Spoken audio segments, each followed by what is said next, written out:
Samahan nyo kami mga kapektos sa aming food trip. Dahil magpo-food trip na kami mga kapektos.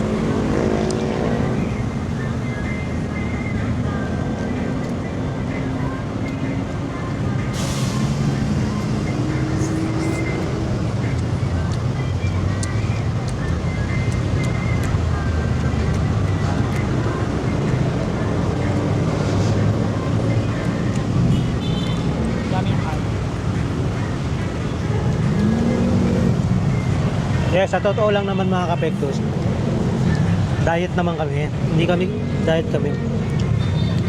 Kaya hindi na kami kumakain sa bahay. Pag uwi namin sa bahay, hindi na kami kumakain. Diet kasi kami. Sa labas kami kumakain. Hindi, deserve natin to.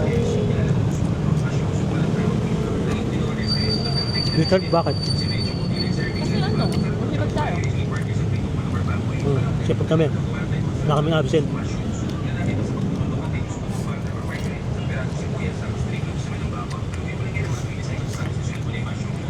Siyempre.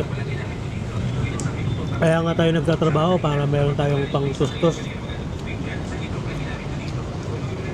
Pangkain ng gusto natin. Ang tayo ng gusto natin. Kung may nagustuhan tayo, pwede natin kainin. Kaya nga tayo nagpapakasipag sa trabaho eh.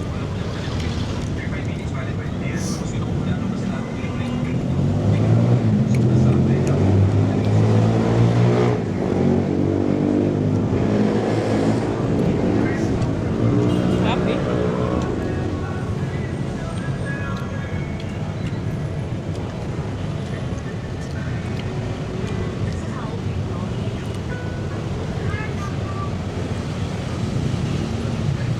Sa kanya cold, sa akin hot.